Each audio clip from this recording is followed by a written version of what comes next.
everybody. Welcome to Our Healing Voices podcast and YouTube channel. I'm Aaron Lehman, and this is episode 42 with Dr. Breann Fox, who I am really excited to drop in with today. If you are brand new to the podcast and or YouTube channel, welcome. Whatever's led you here, I'm excited you're here, and just excited for you to be a part of this experience today, this conversation we have today. I will just share briefly, Our Healing Voices came out of a place for me, being on the healing journey over this last 20 years. I'm a 40-year-old now, and post-college, post-high school, post-college is such a trip, right? You're like being shown all of these other worlds, and you're like, oh my gosh, what is going on? People believe that? People are thinking that? People are trying that? What is this practice that these people are doing? And it's like, it's really quite incredible. It can be overwhelming for a lot of us. And what I've found on my healing path over the last 20 years is that I continue to find more people engaged in the process. I used to and I still occasionally have moments where I'm like, does anybody care about this stuff? And I feel a little lonely. But then I just need to listen to one of the episodes of this podcast and be reminded, oh my gosh, there's so many of us truly actively engaged on this healing journey. And it doesn't look the same. It looks so different, so unique. And that's the beauty. That's really the beauty is in that diversity. So really, I just wanted to remind all of us that you're not the only one. You're not the only one doing the affirmations, looking in the mirror and being like, you're amazing, Aaron. You're not the only one. There's other people that are doing these weird, in quotes, things or alternative modalities or exploring other worlds as you heal and evolve. And I just want you to know you're not alone on that path. And I also wanted to know I was not alone. That's, a reason I started this podcast. And then the other piece is the voices, that our voices all matter. And in my dream world, my utopia is we're all welcome at the table. We're all welcome at the table, and we're allowed to share our unique voice and are allowed, we're given space, not just allowed, we're given space to authentically share what we've been through, what we've walked through, what we're learning, what's not going well, what's great, and that it would be safe. So I want us all to know that our voice matters. And if that inspires, if you listening today is pumps you up and you're like, oh my gosh, I got to write that book, or, I got to share my voice more, or man, I need to reach out to Aaron because I want to do a podcast, I want to do an interview, or, just know your voice is important at the table. And find those safe places, where you're held and where you can share. All right. And on that note, welcome. Yeah. So welcome. And I'm really excited to be here with Dr. Breann Fox. And Breann and I go back to sixth grade, seventh grade-ish, eighth grade, high school, in the Glendale, Arizona soccer world. And so it's been so refreshing here over the last few months. We connected through Facebook, and just I'm excited. I'm really excited to have this conversation because what you're exploring, what you're sharing, the transformations you've had as I've been reading and learning more is just oh my gosh, yes, please tell me, teach me, tell us all, share with us some of your insights. I'm excited for this conversation to hear what will flow out. So maybe to start, if you're open, and we'll have you kind of share as we go, about what you do and what you're up to. But all right, so you're Dr. Breann Fox. You're offering amazing manual therapy, energetic balancing, transformative teaching for high performers. These are some of your zones of genius that you're offering right now. How did you get here? How in the world? We're Glendale, Arizona kids. How do you get to be where you are at today? Into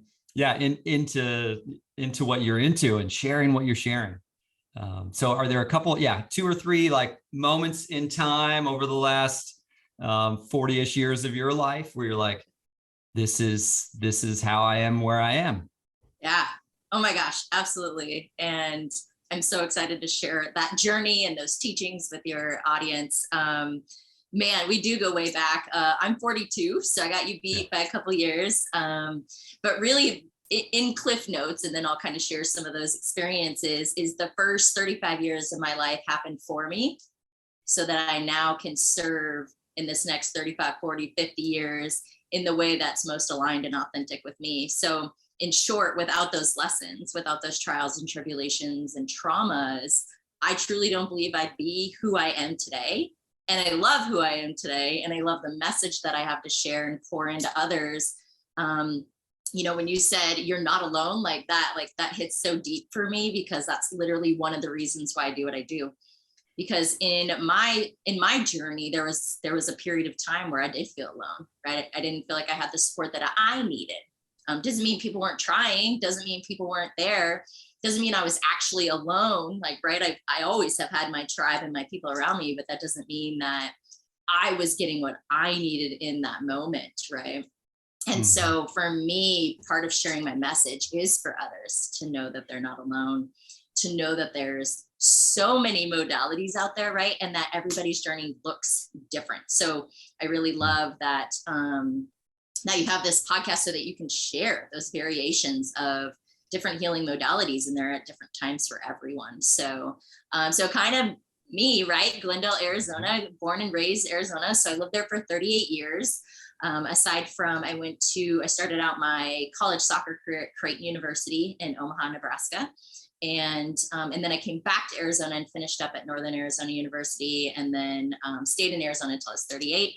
Now I live in Eagle, Idaho, so just outside of Boise.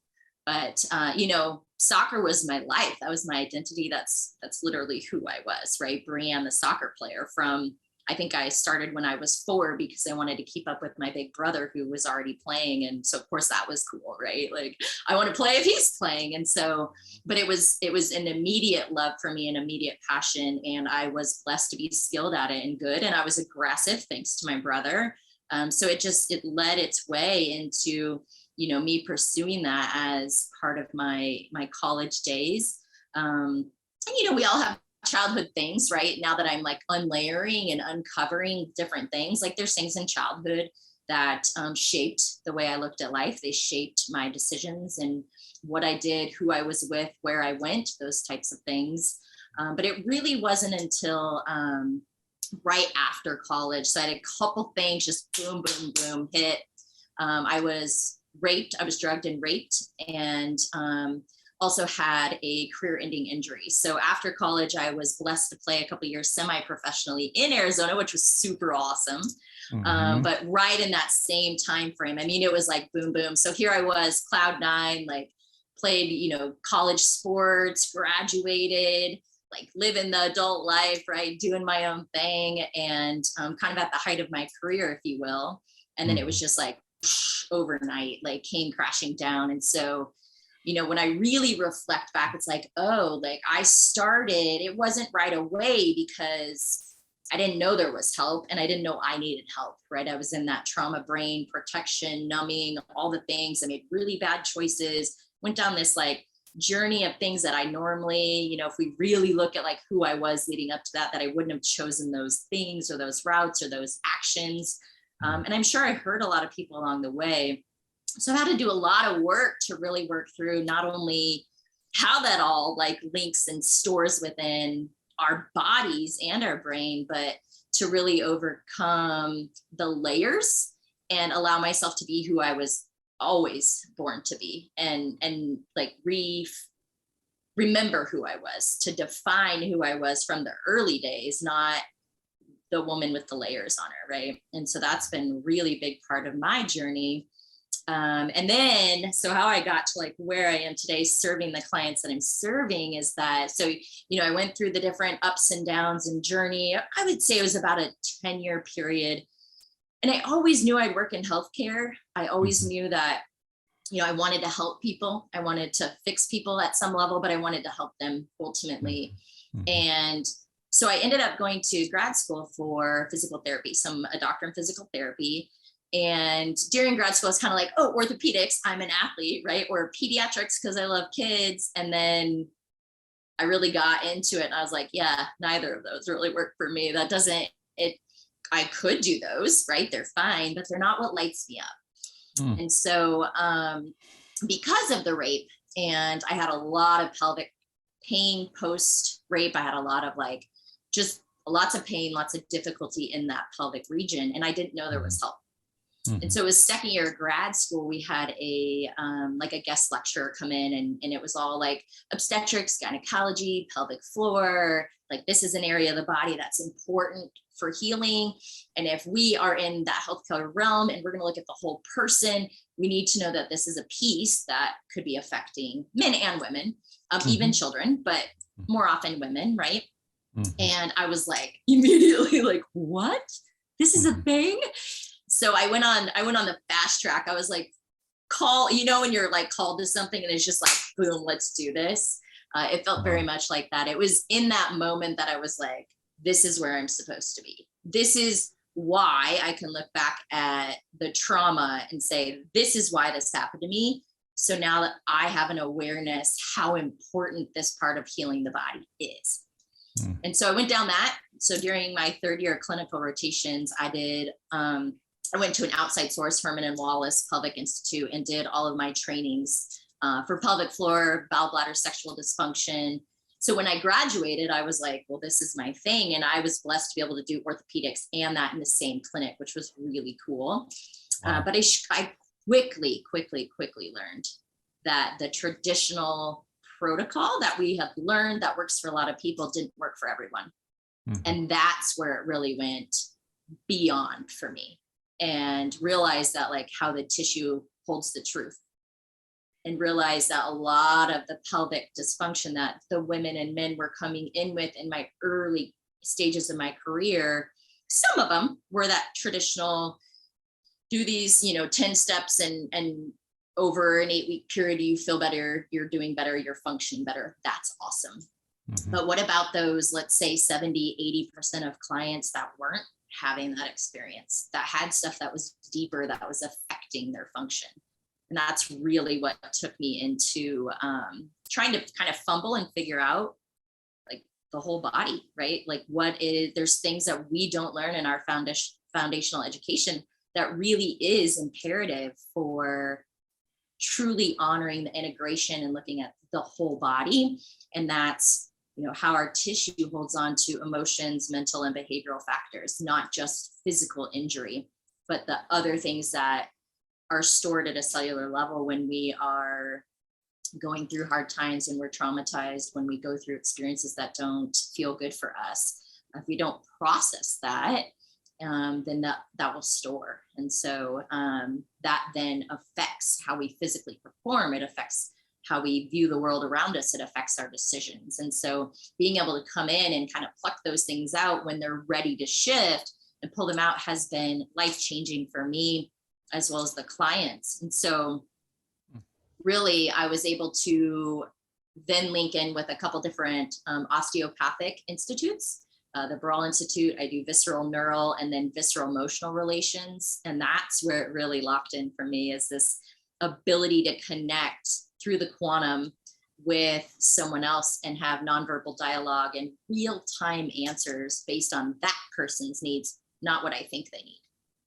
Right. So my healing space isn't me projecting or putting any like your treatment, my treatment, someone else's treatment. They don't look the same because we aren't the same. Our layers aren't the same. What's ready to shift isn't the same. And so starting to really kind of like stick the puzzle pieces together, I guess the best way to say it.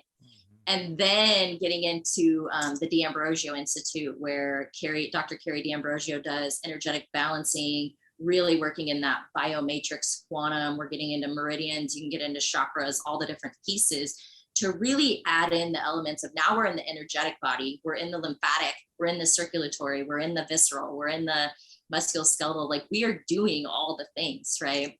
And being able to serve, whether it's myself in my healing or someone else in theirs, whatever system needs to be addressed, we have that ability to play in that lane and help them move and shift those energetic lesions so that they're not storing and holding space when they don't serve that person anymore. Right. So that's a long-winded version. Oh, I mean, you're getting me all excited over here. Holy moly. Oh, geez. Okay. Yeah. Okay. So tell me a little bit about, so literally like school, Yeah. this guest presenter comes in, then it was like, boom, like it was like lights flash. Literally. And you're like, okay, this is where I gotta go. This is where I gotta focus. Yeah, absolutely. And you kind of locked in. And then now I've just been really locked in on this path. And then if even I mean, you have like a method in which how you show up for clients, like so here, maybe this, I guess I'm curious. Here's what I'm always curious about, right? When I listen, when I'm listening to like next level healers, I'm just like, was there like, how did you know you were ready? Like, obviously, where you're able to, like when you said not projecting or whatever, it's like, or how, like, you're like, okay, I have cleansed, I have healed, I have shifted energy in my system in a way that now, and again, not that it's perfection, right? But I guess some of my brain does a little bit of that, right? Where I'm like, okay, where then you feel like, okay, now I'm really ready to show up for people in this next level way. And how did you access, what were keys to your healing? Was it literally just your studying, or were there specific modalities that helped you in your your healing?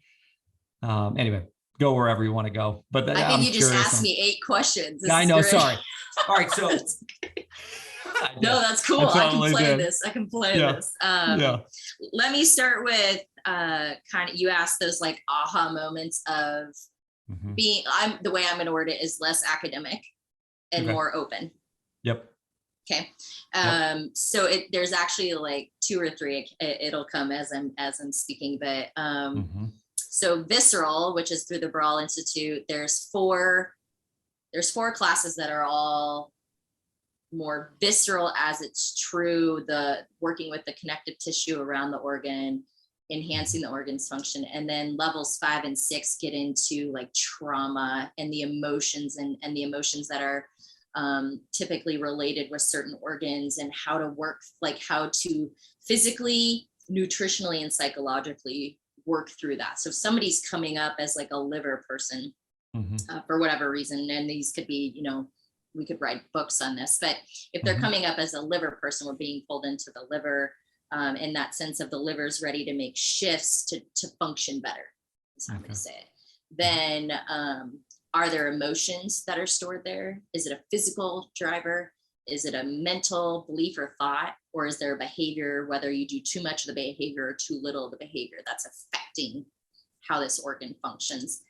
So it was in that 5th level class where I really, we learn to connect into that person's system through the vertex of their cranium, and then lock in on nonverbal dialogue. So very similar to applied kinesiology or manual muscle testing, if you guys are familiar with that, or like biofeedback tests, similar to that, but I'm locked in to your system or whoever the client is.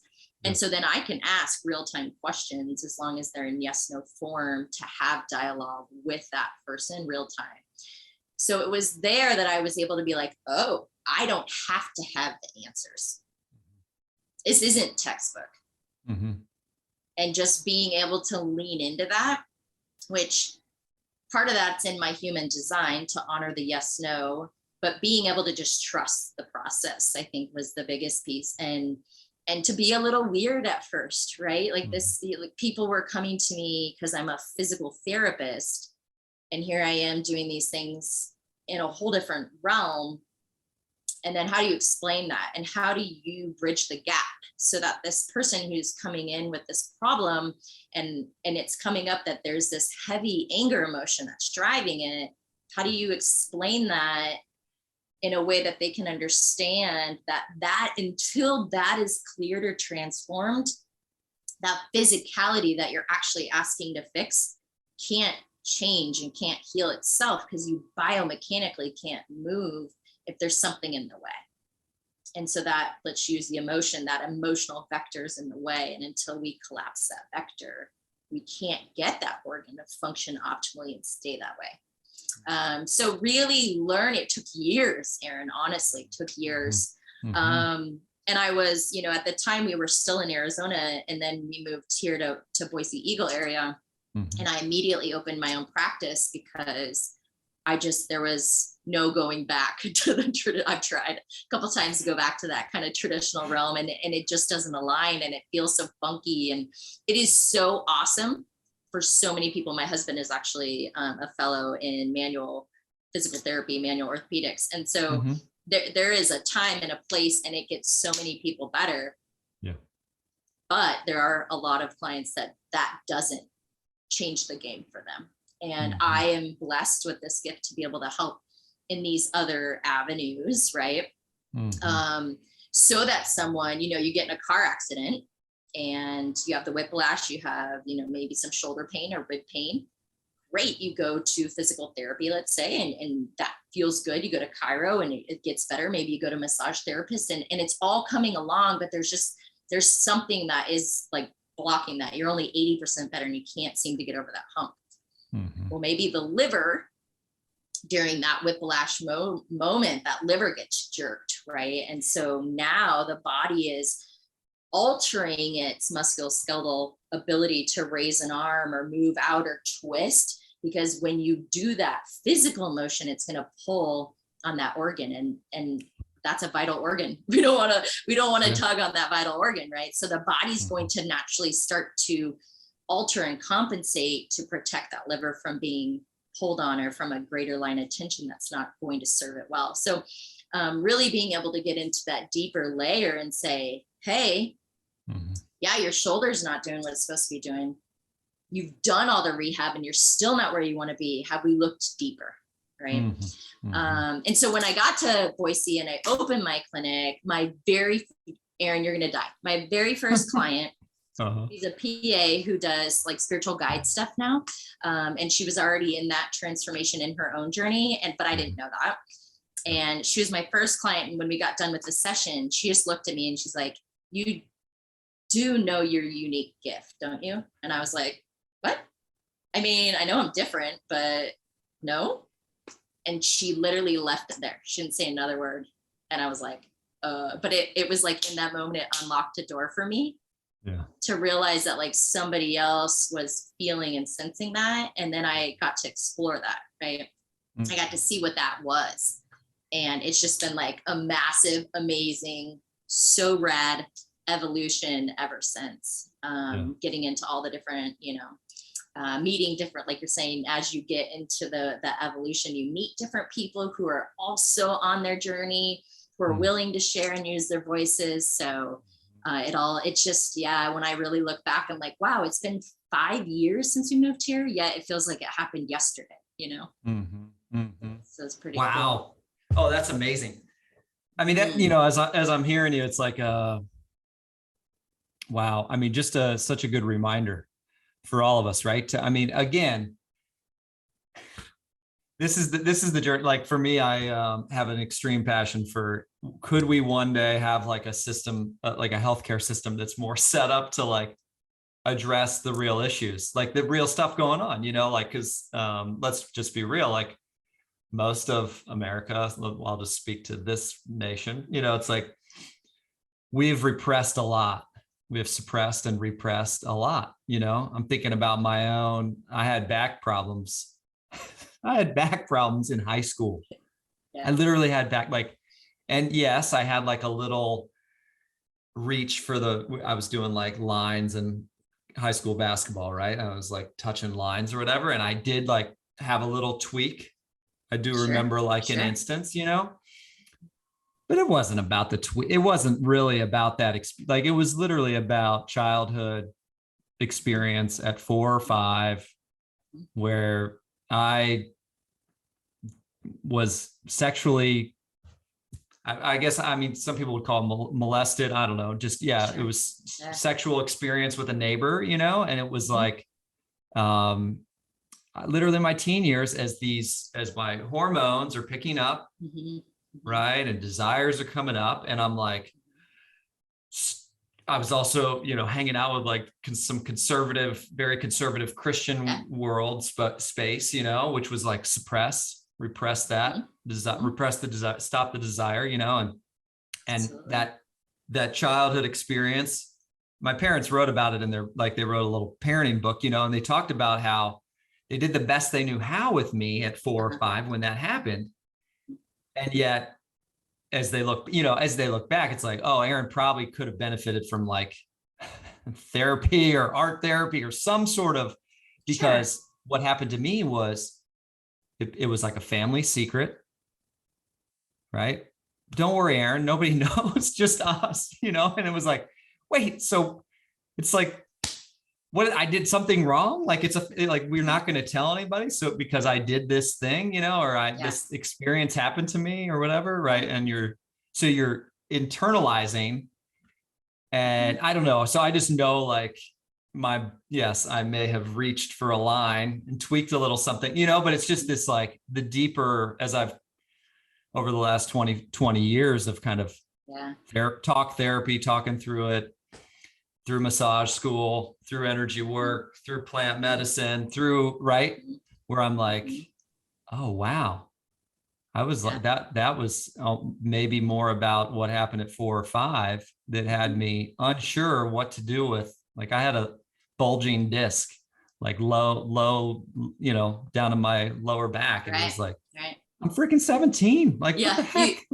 A young, healthy athlete. Like, why do you have this? Right. And it's, in part, it's your body's compensating to protect those deeper, more vital structures. So your nervous system, your vascular system, and your visceral system. And so that little, that little movement, it can't move in a healthier way in that moment. And it might've been like the night before you had that desire. And so that desire is like elevated. So now it's taking up space, right? It's like that energetic lesion is bigger, and then you go to reach, and it's like your body says, if you keep going in that direction, we don't like the way this looks to this lesion, so we're gonna do something to stop you, to prevent you from going any further, because then you're going to affect a more vital aspect of your being.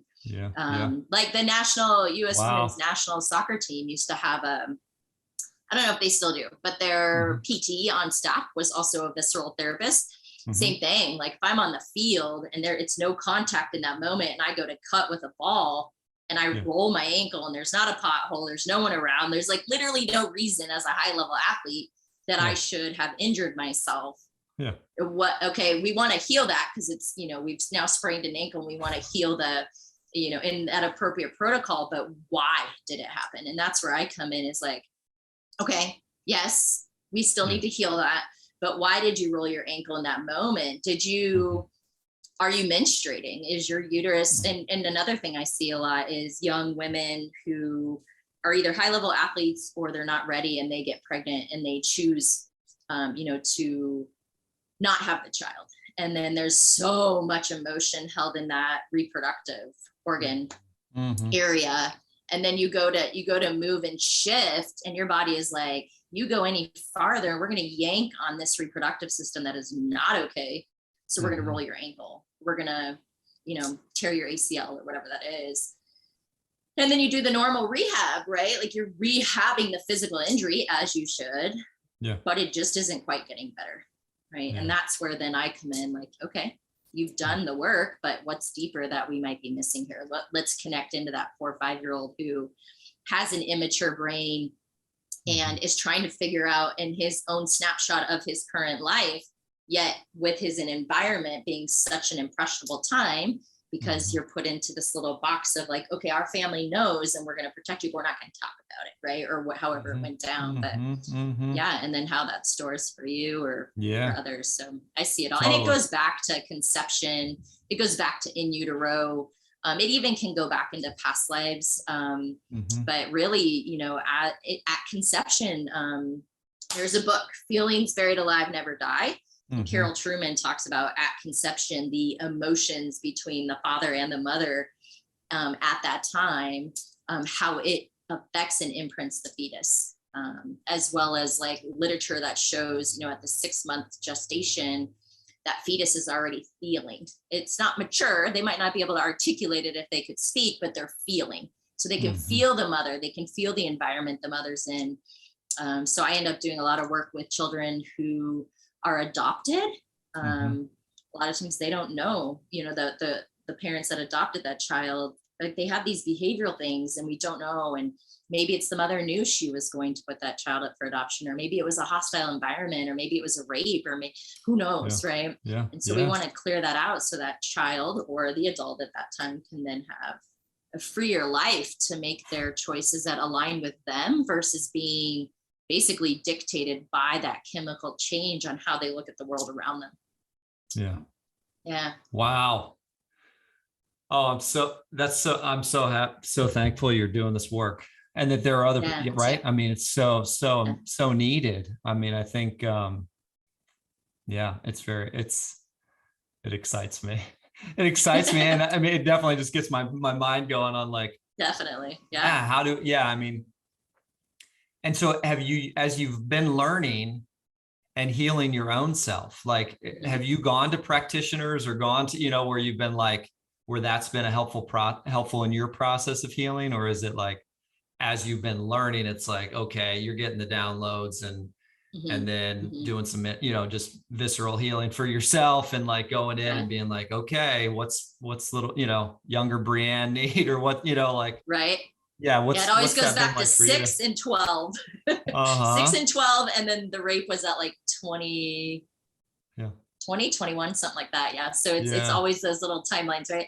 But both. Honestly, Aaron, I get treated still to this day twice a month. That is non-negotiable. So I have my Rolodex of amazing practitioners that do really cool things.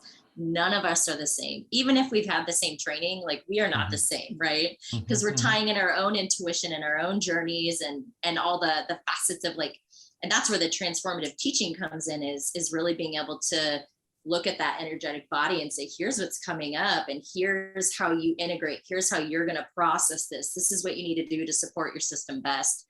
So I get treated twice a month. That is a non-negotiable, sometimes more. Yeah. So I have found such I don't even know, tremendous healing in EMDR through some really phenomenal counselors, energetic balancing, Akashic records reading, Reiki, Jinsen Jitsu. So lots of different modalities that Rossiter that just pull it all in, right? Are we in the physical body today? Because there's this downward causation. It's not just our physical being, right? We're adding in all the other components of spiritual, mental, emotional, behavioral, and it's all wrapped into this thing right here, And so at different times, different parts of us, different systems are ready to shift. And so I just have a Rolodex of amazing practitioners. Some are only online, some are here locally, across the United States pretty much. And I have learned through my training how to basically nonverbal dialogue myself. So to connect with my higher self and ask yes and no questions. So I literally live my life in yes, no land, from what I eat to how much coffee I have that day, to who I reach out to what practitioner I put on my schedule to see. All of that is me connecting in with my higher self to know what serves me best. And I don't always know why. Yeah. And then it's like, I'm there and I'm in the session and I'm like, oh yeah, that's why I was here today. Right. And that even comes up with how often, right? So do I need to see Dr. Carey? Yes. Do I see Dr. Carey in 1 week, 2 weeks, 3 weeks? Oh, in 3 weeks. Okay, great. Let me see if I can get on his schedule in 3 weeks. So something in 3 weeks is where he's going to come in beautifully to what I need to move forward. Yeah. And I think the reason I'm so passionate about continuing getting treated is I want to be able to show up as the best version of myself, right? For me first and foremost, which has been that's a whole nother topic, right? Being able to serve myself first so I can serve my husband, my child, my clients, my family, like everyone around me. And if I'm not free and clear. If I'm not keeping that energy moving, I'm not going to show up as my best. So how I nourish myself, not only from food and liquid, but mentally, physically, all of those really matter. That, and I look at it as nourishment versus like diet or exercise. To me, it's just, how do I need to nourish my being so that I can show up and serve in the way that I want to? And that's why I'm here, is to serve. And so I feel like it's a must, so that, right. So I got my people that I like to see. Yeah. Oh, I love that, the word nourishment. I mean, that's such an important, I mean, a reminder, right, of like, for all of us, just like that, to have it. Yeah. I mean, I don't, as you're talking about, like the yes, no kind of dialogue, that, I mean, that's awesome. I do a little bit of that, but maybe not as intentional, right? Where it's like, okay, what do I need this morning? I think a lot of us, I'll just be real. Some days I get up and I go use the bathroom and I get on my phone and I look and I look, right. And I'm like, that is not my higher self is like, no, you don't do that. Don't do it. Like it's so clear. It's so very clear that is not what I'm supposed to do. Right. Like I get clear messages. I get clear messages. Your downloads are like, Aaron, get off the phone. Yeah, totally. Yeah. You know, whereas other mornings I like wake up, I turn on like I still sometimes will turn on like a Deepak Chopra, like, you know, meditation, or I like Ram Dass. I'll listen to some Ram Dass meditations, or just like peaceful music, you know, because I'm like, all right, that's the only download I'm going to allow. You know, is the warm affirmations, meditation, peaceful music, you know. But what a journey that is, right? I mean, I think, because I've been in therapy here the last 2 years. My wife and I've been in therapy, kind of healing some big stuff in our partnership. And one of the things my therapist has been working on, right? And I'm curious your thoughts on this, but Sarah and I both have like unique perfectionism tendencies, right? Whereas like, I freaking want to be Thich Nhat Hanh, you know, and she wants to be, I'm trying to think, Meg Ryan. She wants to be Meg Ryan, you know, awesome. And like, she's like, just romance, movie, Disney, right? And so we both have this like perfection leading, right? That kind of will, and so that was causing a lot of issue within our partnership, because it's like, oh, I want her to read these books with me. Why is she not reading these books with me? You know, and she wants me to watch these movies with her. And I'm like, I don't know if I want to watch those movies with you, you know, and it's like, right. Or she wants me to take her on a date. And I'm like, well, why don't we just like meditate together and sit on the floor? You know, right. Let's just both get passionate about this Thich Nhat Hanh stuff, or, you know, this like alternative healing thing, you know? And so part of our therapy the last 2 years has been like, hey, y'all are human. You know, one of the things, just helping me like, be like, hey, calm down, bro. You know, like, so it's just this interesting push pull for me that I've been like over the last 2 years of like, okay, how do I show up in that higher self-confident servant, you know, where it's like, okay, I know why I'm here. And then also like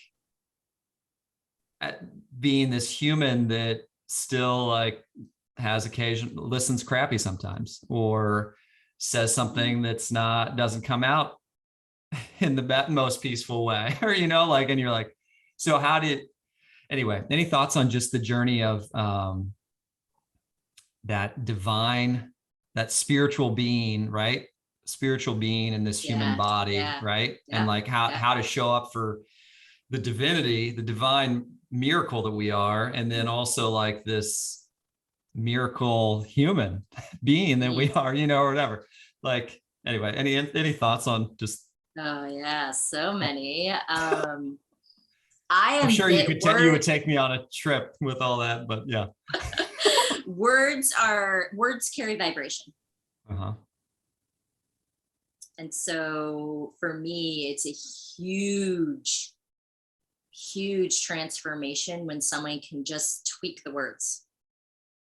So whether it's self-talk, right? Or whether it's, well, I hope someday that I have 16 clients. Well, hope already throws like a negative spin in that whole idea, right? Versus I'm working to have 16 clients. And I'm just using an example.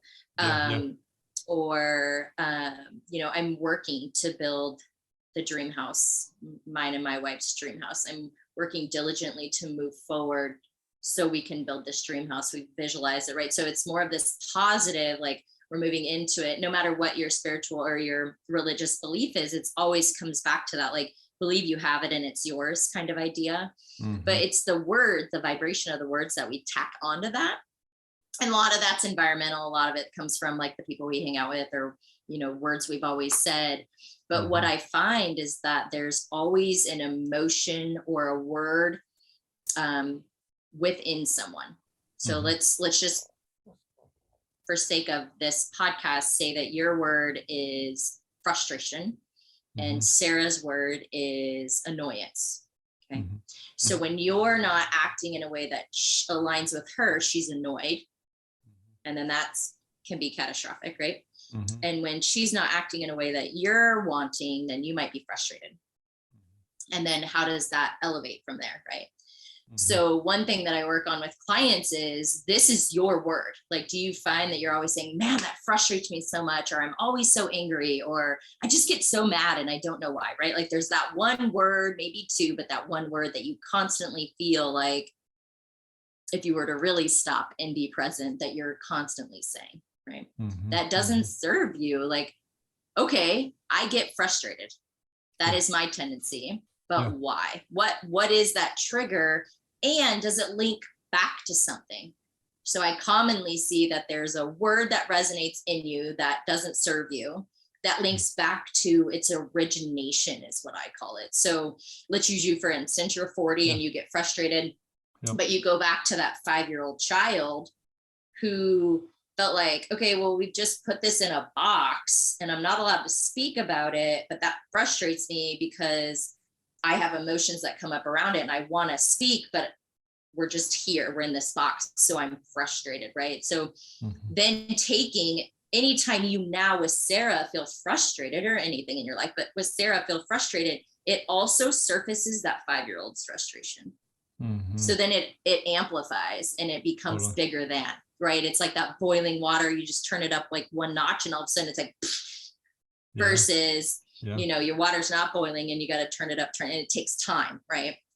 So in a system, we might find that there's an emotion or a word that doesn't serve you, that we can just like, Aaron, frustrated no longer exists in your vocabulary. Right. Like, you're not allowed to say the F word anymore, Aaron. Yeah. Right. And then if you are feeling frustrated, is it really frustration, or is that just the tact word you've always said? So can you sit with that frustration and look at it in a sense of, if I'm not allowed to say frustrated, could I find 2 or 3 other descriptive words that really honor how I feel right now? So Sarah, I'm not feeling heard. That then therefore makes me feel frustrated, but I'm not feeling heard. I feel misunderstood, or I feel like we're putting things in a box, and that brings me back to childhood, and that doesn't feel good for me. But I'm using this frustration, but it's really all of these 3 things if we really get into it, right? So physiologically, your body can't break down this big boulder frustration, but it could break down these little descriptive words, because now you're labeling it more true to how you feel. Yeah. And holding space for it in a new way, right? Versus just staying in that spot. Like, you immediately go to frustrated. Go to frustrated. Are you actually really frustrated? Or is that just the quick, easy surface feeling? Whereas if you really sat with that, like in that moment, Sarah's saying you're doing or whatever, no, I actually just feel really unseen and unheard. So can I now voice that? Or is this mine? Is this mine to go work on over here? Or is this something I need to actually verbalize with my wife? You know what? I'm actually really feeling unseen and unheard right now. And I know it's me, It's not anything you did, so I need to go do some processing or whatever, right? But to be able to just own it and honor it in that moment, that there's no shame behind that. We're okay to have feelings. We need to have feelings, right? Totally. But it's when we hold them and hug them and kiss them and shove them in that when they affect us, right? Like we don't need to like snuggle up with frustration. Feel it. Label it. I feel frustrated or I feel unheard, and then allow it to move through you versus staying and bubbling and boiling and then right. Totally. Yeah. I don't know. I mean, totally. Well, even as you're sharing that, I mean, it's like, so I had a like Tuesday, right? I was just in a really good flow. Yeah. And so, but then Wednesday and Thursday, I wasn't as inspired as like, I just wasn't as pumped, like about life. And so just this, so the dialogue that then I have with that, right, is so interesting, and it does, I get frustrated, right, when I'm not showing up at my best, or when my energy is off, or when I'm not vibrating Thich Nhat Hanh peace, loving kindness, and so, I love that, and I'm more easily triggered, right? I'm way more easily triggered. That's it. Yeah, you're more vulnerable because you're not functioning at your high. Yeah. So here's the mind hack I've done when I personally am in that space. Yeah. Of not being in my A game 100% of the time, because honestly, like we can't. We're human, right? Yeah. We're gonna have those ebbs and flows. Yeah. What I noticed though is how quick we come out of that. The more and more we honor. So you have to label and honor that you're in that. Because really, these high octane times where you're A game, right? And you feel like you're on cloud 9. You feel like you've literally drank a pot of caffeine because you're just like, dude, life is great, right? Yeah, totally. But it's a cycle, right? So you're in that high octane time. You're just pumping and doing and cruising, and it feels so good. Why can't I stay here? Well, that's at some level fight or flight. Like you're go, go, go, go, go. So we have to have that downtime or that lower vibration time for so many things, to process, to learn, to grow from. So we have to come down out of that high octane and into the low octane to then circle back up. Okay. So some people do it in a day. Some people do it once a month. Yeah. Like it's different for everybody, different things. But what I've noticed is that when we love that high octane time, because most people do, and we're coming down out of that, just like you're saying, we don't love that. It doesn't feel good. Like, like I don't like being here because I feel lazy. I get into my negative self-talk. I'm triggered. I'm frustrated. I'm all the things, right? Yep. And then what happens when we resist that, because Aaron, it has to happen, right? Like we have to have that circle. Yeah. And so when we get down there and we're like, then we resist it and we stay there. Yeah. Then we start fighting and we're in this like, we're stuck, if you will. And it's just this like cycle here because we're not allowing ourselves to move through that lower vibration time. So for me, early on, I would just label it and be like, this might last a day, it might last an hour, it might last a couple days. I'm sorry, everyone, but I'm figuring this out, right? Yeah. And so it was like, yuck. It's like you have to sit there and work through the old patterns, work through this doesn't feel good. I liked it up here. Why can't I just get back up there? Yeah. And so what I've learned is when we can honor that and move through that low octane with grace and gratitude, that we actually circle back up quicker. Yes. Because we're not fighting it. You're not fighting. You're just allowing. Like, I'm allowed to have emotions. I'm allowed to be in a low vibration. I don't love it, but I also recognize why I'm in it. So I can rest, digest, take care of myself, process, learn, grow. And now I can come back up and be on my A game again. Right. And so moving through that. Totally. Oh, that's so helpful. So just jump on the raft and cruise through it. Exactly. Because I mean, and recognizing it, right? It's like I knew I wasn't in like totally powerhouse create energy space. I just wasn't in that energy space. And it was like, I wanted to, I wanted to sleep, but I wouldn't allow myself to sleep, like, I'm like, no, just keep going. You're fine. It's like, no, you're not creating the same way you do. Exactly. So anyway, so I hear that on like, get on the raft, so just acknowledge it. You can't, you can't squish it. You can't resist it. It will keep drawing you in. Right. Yeah. It'll and that's hang where around I longer. really come back. Sorry, go ahead. No, I just said it'll hang around longer, right? I'll exactly. So I come back in that moment of to how am I nourishing myself? Yeah. Right. And if sitting on the couch reading a book is nourishing myself right now, like I kind of don't care if people think I'm lazy, because what I'm doing is I'm allowing my system to move through this so I can be on my A game tomorrow or the next day or whatever that looks like. Yeah. Right? Yeah. Totally.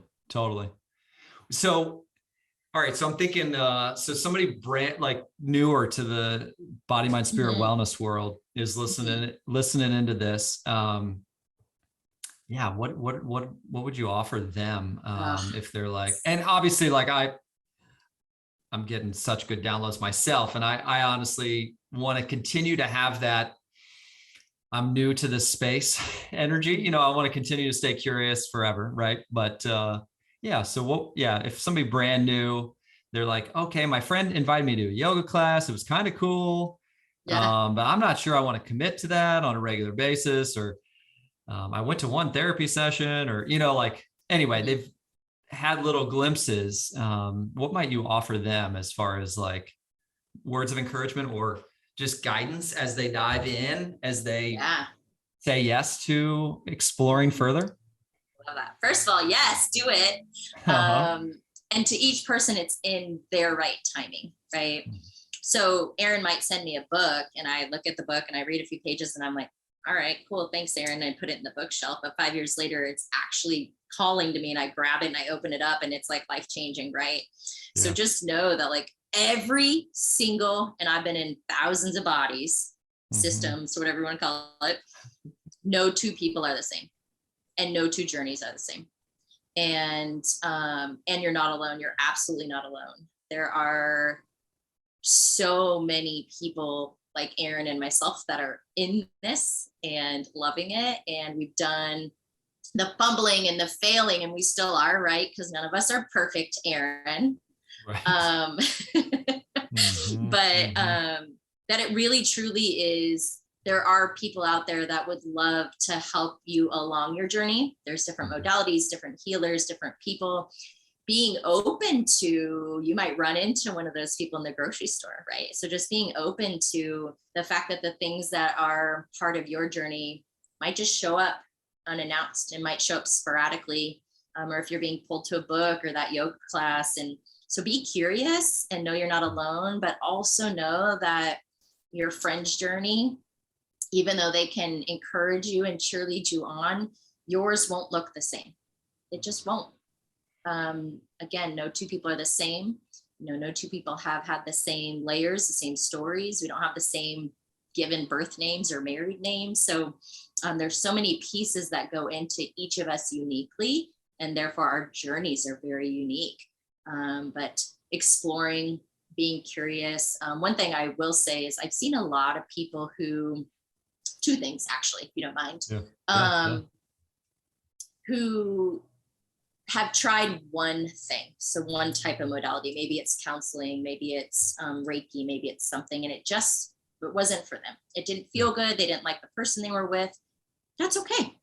Yeah. Because every practitioner is different and every modality is different. So if, let's say, Reiki, whether it be the practitioner or that modality wasn't the right thing for you, that's okay. Try something different, but don't give up.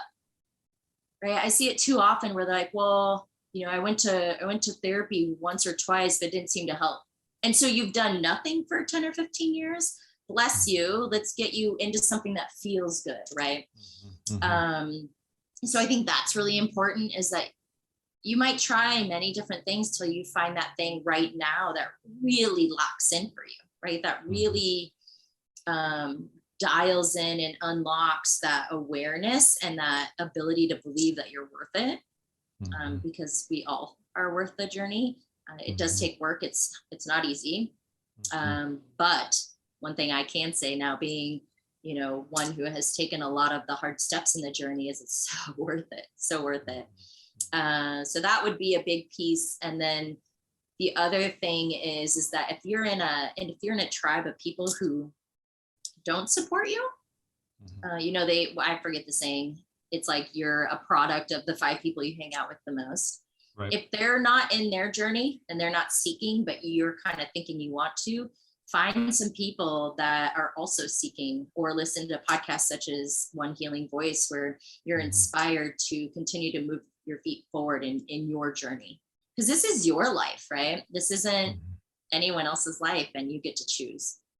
So those are my words. Yeah, beautiful. That's so, yeah.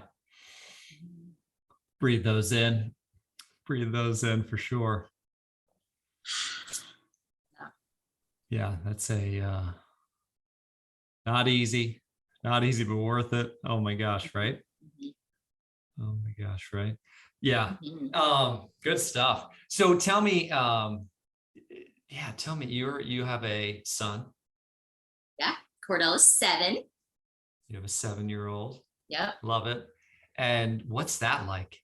What's it like being I would just generally call you a healer. Like what's it like being a healer, being a mom? Like what's it, how do you balance, when you're speaking about nourishment and you're showing up as a mom and you have your private practice, and I'm just thinking, I think sometimes a lot of people are like, okay, I'm a mom of 3, I've got I've got this, all these different hats I wear. How do I balance it and then also nourish myself? Right. I feel like, so I'm curious how you do that, Yeah. Well, I think balance is different for everybody. Right. One thing I teach and I always come back to is, who am I? So no matter what hat I'm wearing, or the analogy I use is that I'm a car. I can be any car. I could be a Lamborghini. I could be a Honda Civic. It doesn't matter, but I'm a car. And I have lanes that I'm driving in every single day, right? So mom lane, wife lane, self lane, because that's most important. Working with clients, running all the back end stuff of being an entrepreneur. So all the things, right? Like friend lane, all these lanes. And I think where we get lost in our identity. So mom is a beautiful blessing. I love being a mom, and he is a rad kid. He's super rad. He's just, and has taught me so much in my journey. Right.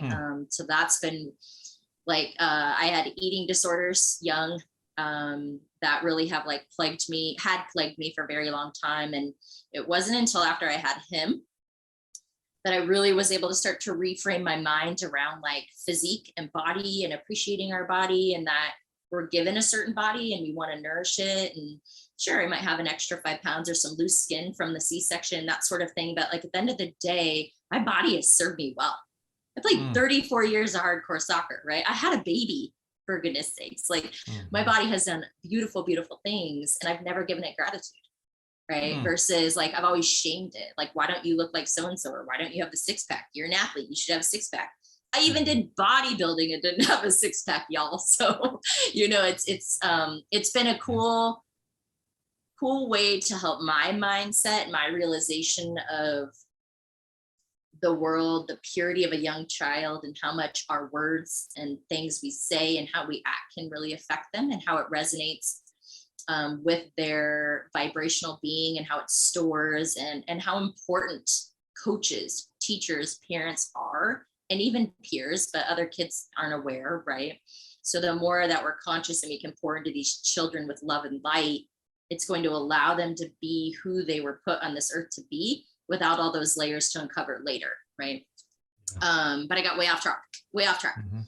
So mom is a beautiful role I get to play, but it isn't who I am, right? So I get to choose who I am. I get to sit back and think about my top 3 to 5 core values. So no matter if I show up as mom, or show up in the clinic as a healer, show up with my friend, show up with my husband, I still should show up as me. I shouldn't morph. It shouldn't be different if I'm being a mom and my roles are different, right? But I'm still me. And so when I lose that thing, like I lost soccer to a career-ending injury, when I lose that, it isn't my identity. So I haven't lost who I am. It's a role I no longer am playing in or performing in, but I'm still me. I still stand by those three things. And so I think for me, balance is knowing who I am and having an awareness that no matter what role I show up in, I'm serving and I'm showing up as me. So you take all of that away and those three core values are still there. That's who I am. You know, and so for me, that's what creates balance. I'm also one heck of an Excel spreadsheet organizer.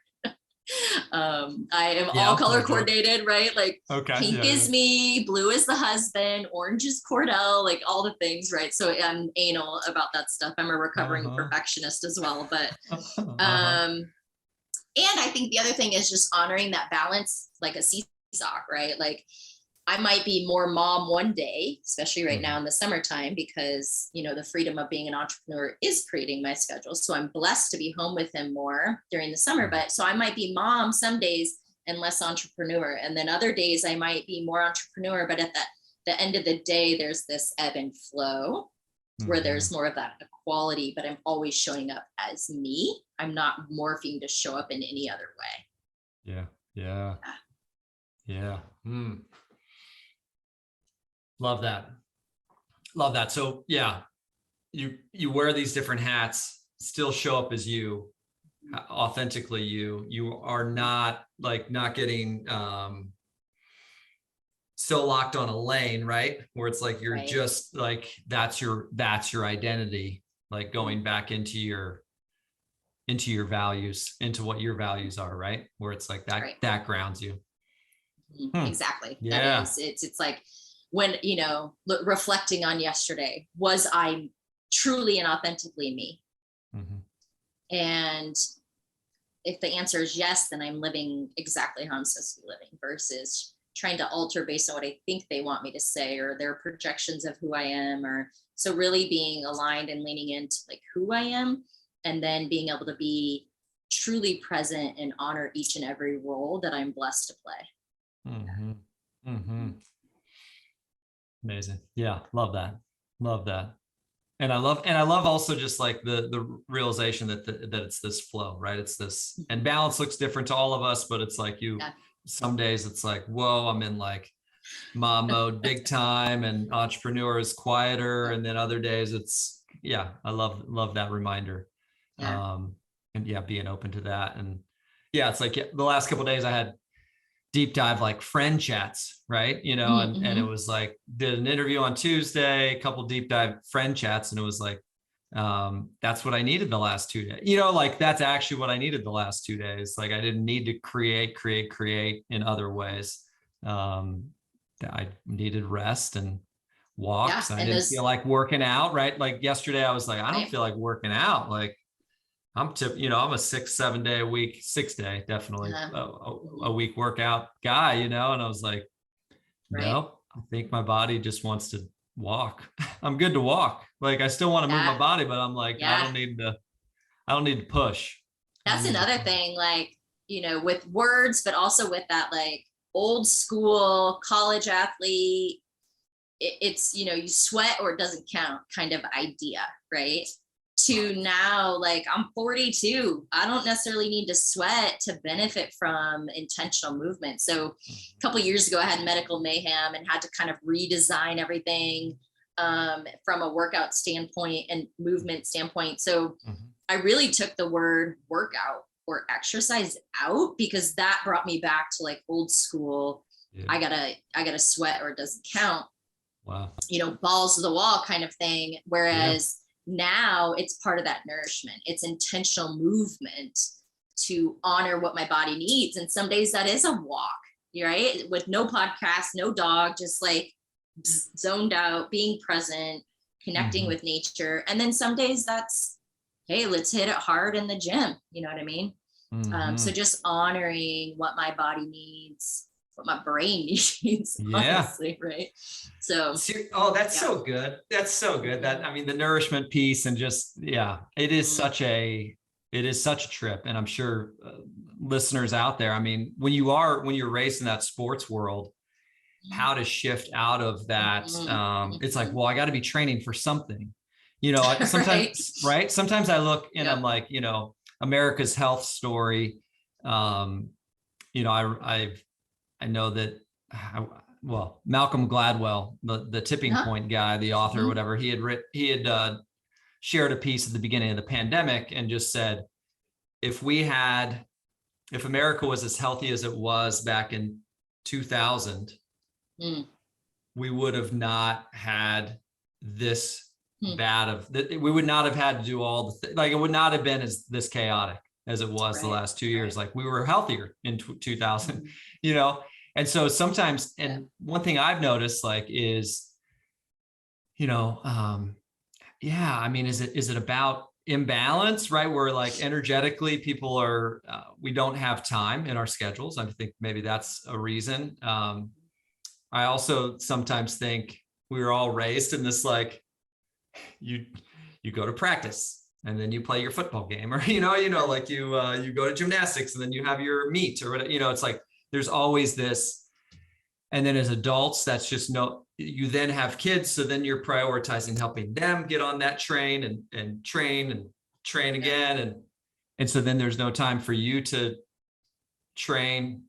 So I love the reminder of like the nourishment piece, where it's like, I mean, I had to take time away from working out for some, like, just to be like, this is not my identity. Like, my body is like not my identity. Like, I'm an energetic freaking spiritual being. Like, I'm way more than this body, because I would have, I remember being so obsessive in my 20s about like, oh, like you said, it's like, I'm like getting I got to have a 6-pack. I need to look like, right. Got to wear my little running shorts and get out and train, and hopefully somebody will see me or something, and it was just like, holy schmoly, like, calm yourself. So I like had to take a break, just complete break from it, to be like, it doesn't matter. It actually doesn't matter, like, how physically fit I look. Right. And a lot of that's ego, right? A lot of that's just 100%. Our ego wants to be right. It wants to feel good. And when we can let go of our ego and just honor what we need, right? Connecting with ourselves at a deeper level, at all facets, then we start to realize like, oh, that's kind of silly. But when I'm in it, I don't realize that, right? I don't realize it's my ego leading the pack, wanting to, like, I'm out on a run with, who's watching me, who's going to give me credit? No one cares, Aaron. Right. It's but that's so crazy though, right? Oh my gosh. Like, what story are you creating for yourself, right? When you've been racing, I've been there. When you've been racing and being seen, that's like such an identity zone. You're like, wait, nobody's watching anymore? This is kind of no one actually cares. I better sign up for a race. I better sign up, There's people at the finish line of a race, right? That'll work. Exactly. For sure. No, so I guess it's, I like the nourishment reminder of like, okay, what is this about? What is this about? How can I show up and nourish myself today? And some days my body's requesting, going hard on a circuit workout or something, and other days it's like a walk sounds good. And other days I just am going to take a day off, and read a book. Yep. Yeah, exactly. How about you? Like, so, because I'm thinking, I do think that train, right? So much of the system we were raised in, bless it, blessed, but it was it trained us in some habits, that don't serve us really. That's it. And they may have served us then, right? Totally. Very well. That's usually how it works. Yep. But as we evolve, they no longer serve us. But then there's that like breaking code, or what will people think of me if I'm no longer doing this thing, or if I no longer look this certain way, if I no longer, speak a certain way, right? Or if that changes, and how do so that's where the ego comes in, of at some level not caring and just honoring who you are, and we attract, what we give out. And so when we can be truly aligned and truly trust the process, and really reflecting and sitting with ourselves, is we're going to start to attract those people in our life. And that's when our tribes are going to grow and it's going to look different. And there will be relationships that are lost. There will be, or that just change, that just naturally, organically like fall away from each other. And we have to be okay with that, because what we know we're moving into has to feel like a greater desire than potentially the loss we might endure of someone who's just not ready to shift, or someone who wants to keep us down here in this little white picket fence relationship that we've always had. But as we start to evolve, that feels and looks different for them, and they don't like that, right? So they start like, wait, you're changing, you're not calling me anymore. And so at some level, we will lose things that no longer align with us as we start to evolve and move into that. And how we perceive ourselves physically is a lot different in that journey as well, because we're tapping in at a deeper level. And we still care, right? Our body is our temple. It's something that serves us, but natural aging is going to occur, and our bodies are going to change. So at what point do we stop fighting it and start giving gratitude and grace to, and nourishing, going back to that word, just nourishing who we are in all levels, not just physically, right? Totally. Yeah. Totally. Oh, I mean, I could listen to you for days. I could ask you questions for days. I'm like, every time you say more, I'm like, oh my gosh, I want to hear more about that. It's, I mean, I was thinking I would love to listen to you talk for an hour, 3 hours on literally how do we address the health crisis in the world, or the health crisis, when Gladwell's saying that to me, it's just like, oh my, what's happened in the last 20 years, that's caused us to literally almost, it's like a derail, anyway. I mean, I know that's a very long, in short, what do you got? In short, I think two things. One is it's established early on until we start breaking code, right? Is that we're checking the boxes. And until somebody, I'll use the word, wakes up and breaks code or breaks the chain and starts to evolve differently or think differently or act differently, if you're just checking the boxes and you're not fulfilled, you're not aligned, you're going to be miserable. And that's, I believe, why we see a lot of that like 35 to 45-year-old like midlife crisis. I don't call them a crisis, I called it awakening. It's a midlife awakening in that sense of, we've been checking all the boxes, we're doing all the things that we thought, like I got good grades, I went to college, I got a degree, I got a job, I got married, I had kids, I still in the same job because loyalty, of course, right? And now I'm 45 and I'm miserable. But I did all the things that literally were like checklisted out for me. So why am I so unhappy or unfulfilled, right? And so with that, I think wherever the evolution is for each individual, so if we look over the last 20 years, it's going to be different ages, but realizing that you are in control of your journey and you're the only one in control of your journey. And when you can start to be more curious and figure out who you are at soul level, I think that's where we will, from a more collective standpoint, start to make changes, because we won't be just following like robots, following the boxes, right? Yeah. Well, and maybe that's part of what has happened over the last 20 years is we are questioning more, because we have access to so much more now. Yeah, exactly. And so there's way more questioning going on, which maybe has us, in a time like, maybe it's like back in the day, maybe people were more focused on food and, or nutrition, nourishing in these ways. And right now we're in these, like, we're learning new things, and we're in this, I don't know, that's my idealistic view is, it's like, shifting. There's a shift happening, right? Where there's like, it's going to take a long time, but it's happening. It's as the, how would I word that? As more people just start to own their own journey, I think that's going to really start to like tug of war the other direction. We're evolving, and that shift's going to start to, it's already shifting, but it's going to continue. It's going to take a while till it's really locked in, if you will. But it's people like you having a podcast to share so that others don't feel alone, right? So that they're aware that there's a tribe out there that suits them and the direction that they're headed versus feeling stuck in the life that they currently are living, right? Yeah, that there's a lot of us, right? There's so many of us. So many of us. It doesn't look the same for each, but there's so many of us. There's so many of us, like making little shifts. And I think, it's every little shift, right? It's every little shift matters. Yeah. It's such a so if you don't mind sharing a little bit just about so your private practice. So you're seeing a variety, like but you also do like online consults, don't I'm thinking. Distance healing. Yeah. So Distance healing. So sharing a little bit about for the audience.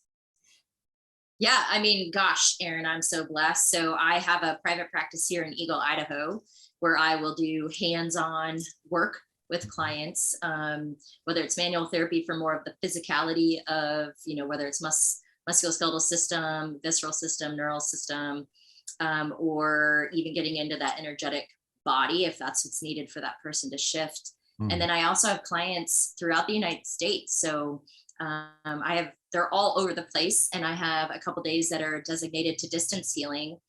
And so at the end of the day, it really, if we're getting into an organ and that organ needs to shift, I can do it through quantum mechanics. So bringing that organ in through an energetic component, which we're all energy. Everything is energy, right? It's just working with the subatomic particles and getting into that biomatrix of the system.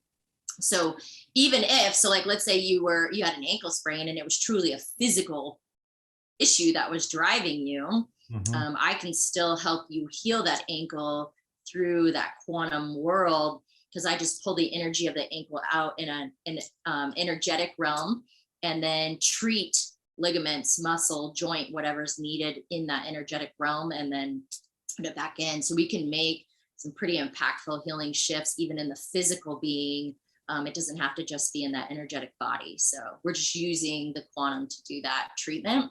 So it's really like hands-on manual therapy. I'm just not literally with you, right? Yeah. So my practice is 4 to 5 days a week, and sometimes I'm in the clinic and sometimes I'm doing distance. But it's really, and the cool thing is, no 2 sessions are the same. Yeah. No 2 integrations are the same. Like, every time I show up with a client, it is totally different. And I love that. And I don't put any intention on it. I hold space and I listen to their body and what their body needs. And then we help transform those lesions that are ready to shift for that person. So it's such a blessing. Yeah. Wow. I think everybody needs to breathe that one in. breathe what you're doing. That's amazing. Yeah. And I will say, little plug on the side is, some people think like, well, I have childhood trauma and I don't want to talk about it. Oh, we don't have to talk about it to clear it, my friend, which is I've been in the therapies where I had to talk about the rape, and I had to talk about the rape, and I had to talk more about the rape, and then again about the rape. And there is a time and place for that, but man, we don't have to, which is so cool, because the tissue holds the truth.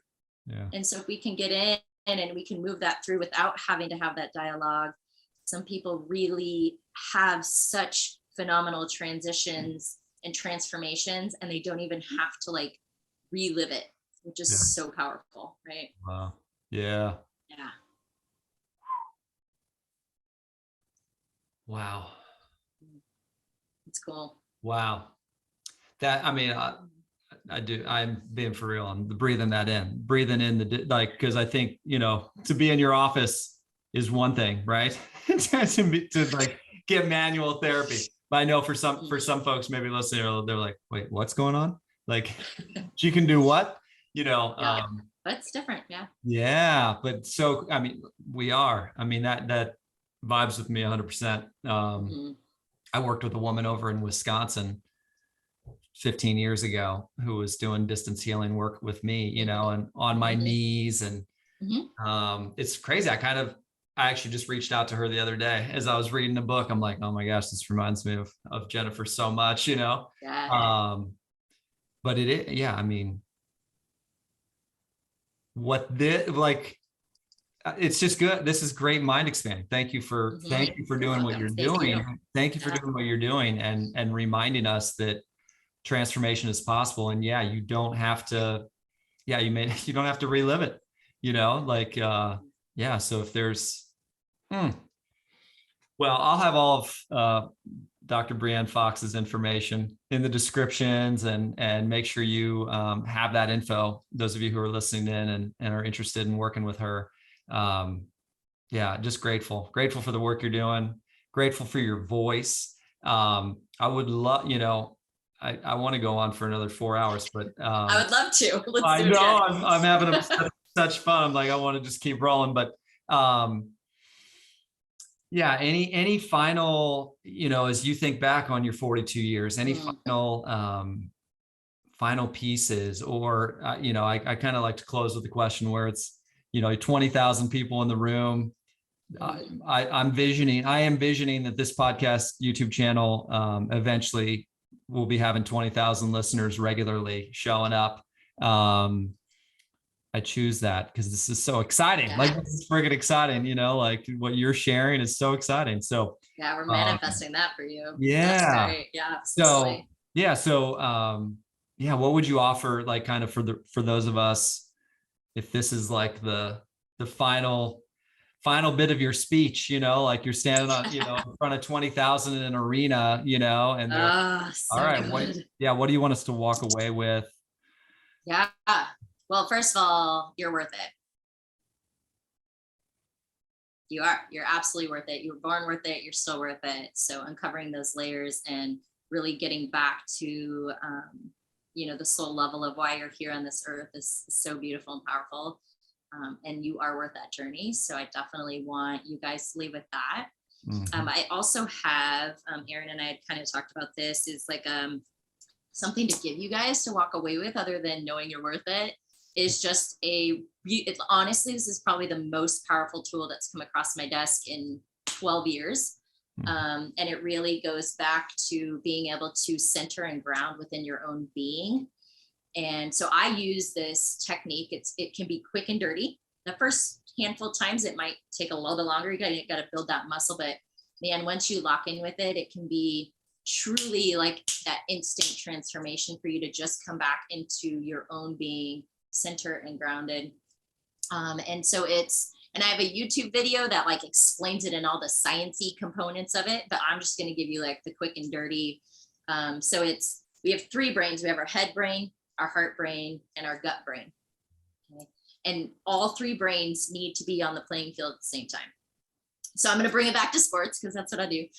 So we have 3-on-3 soccer, right? And my head brain is like the ego, like hot-headed. I'm going to score all the goals. I'm going to play defense. I'm not worried about my other 2 players.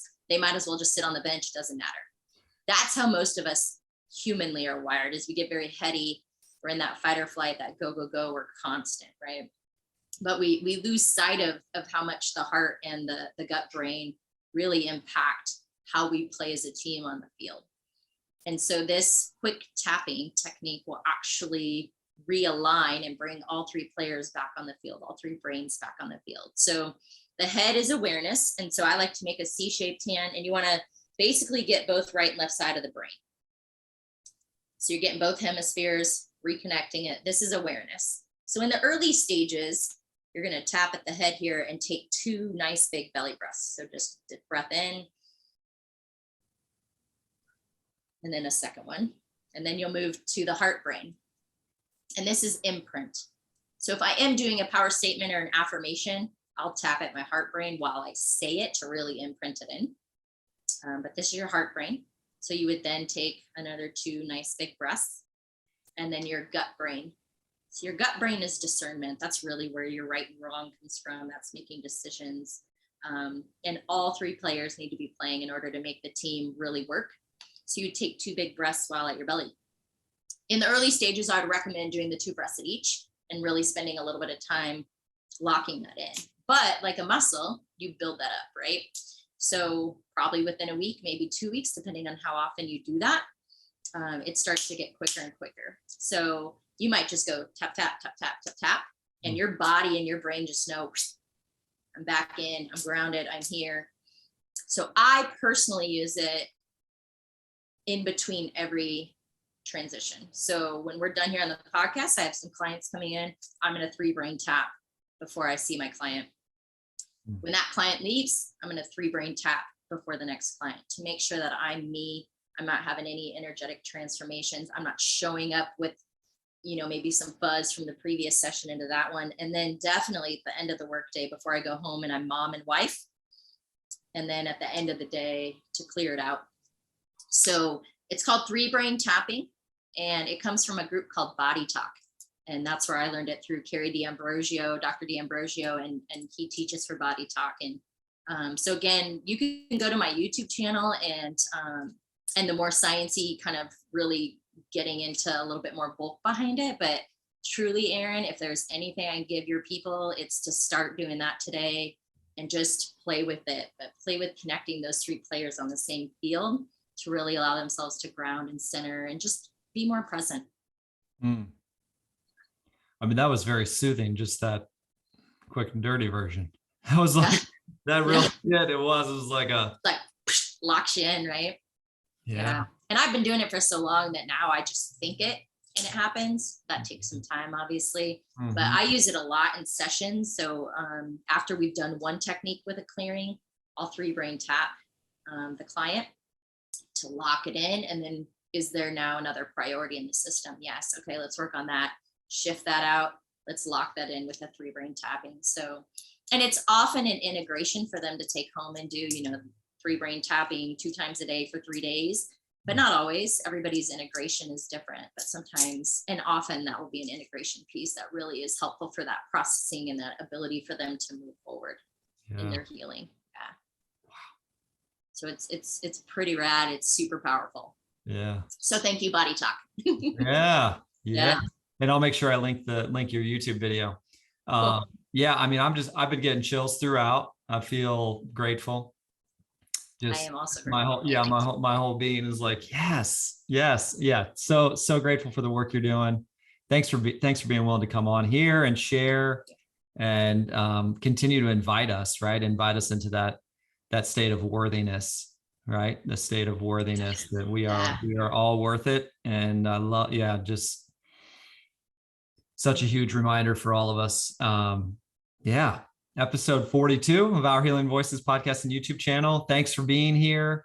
Those of you who joined, thank you, Breann, for joining and sharing and bringing your wisdom. Yeah. And I look forward to future connections for sure. Cool. So thankful. So thankful.